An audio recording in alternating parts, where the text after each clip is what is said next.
According to Customs and Border Protection, 90% of heroin, 88% of cocaine, 87% of meth, and 80% of fentanyl seized in the fiscal year 2018 was confiscated at legal crossing points, not in the middle of nowhere on some desert patch where there is no wall. So is building a giant, vast wall along the border really going to stem the flow of drugs?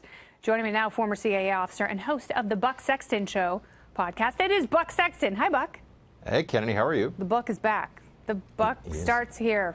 You're kind of pulling me in two directions here because I agree with you in general philosophically about broad legalization. However, on the point about a border barrier, and I was just down in the San Diego sector last week. I spent the week with Border Patrol. It's right, as you know, pushed up between, the fence is right between Tijuana, city of over 1 million people, and San Diego, another large urban area. And when you're talking about trying to create a fence, specifically as a problem for cartel activity, keep in mind that the human smuggling networks are actually entirely cartel networks. So start with that. Okay, and but that is a different issue altogether. And the president is talking specifically about drugs, eradicating the drug trade, cutting it in half, and cutting crime in half in this country.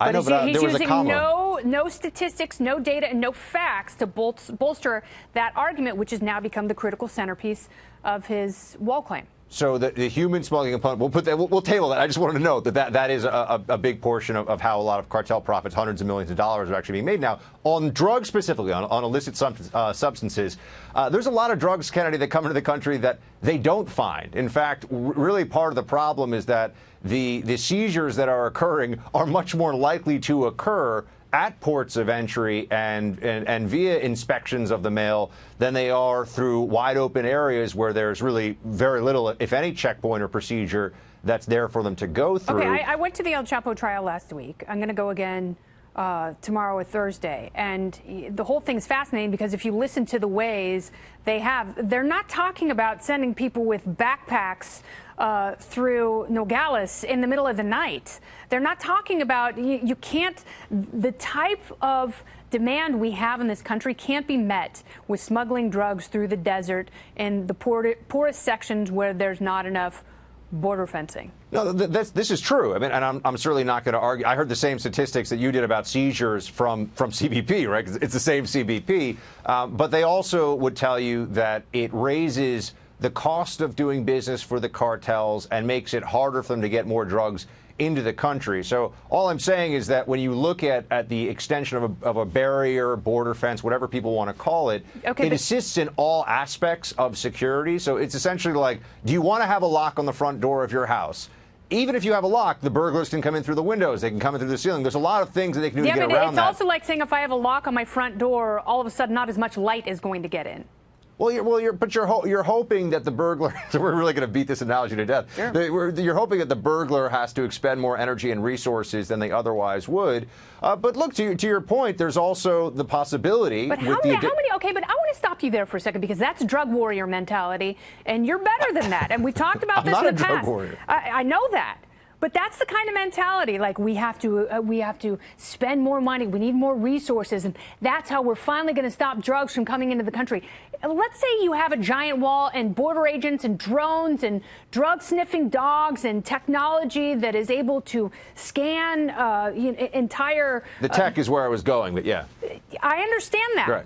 You still have a bunch of people in the United States who have a demand for drugs. And all of that stuff and all of that money and all those resources and the 500,000 people who've been killed in the war on drugs in Mexico alone, none of that is going to bring them back. It also doesn't stop the demand.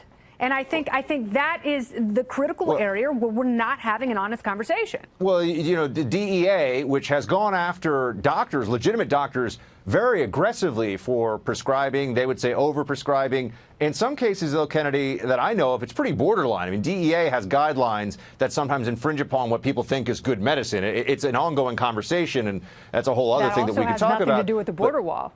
Over-prescribing opiates has nothing to do with the border wall. I'm trying to agree with you on something. I'm just saying that they've had a 30% reduction in opioid prescriptions from doctors, and they estimate that 30% drop has been entirely filled in by the illegal drugs coming in, as you're saying. So you know what else it's been filled in by?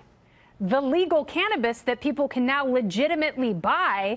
And the more sophisticated that market gets, people will be able to treat various ailments with greater specificity and more efficiency.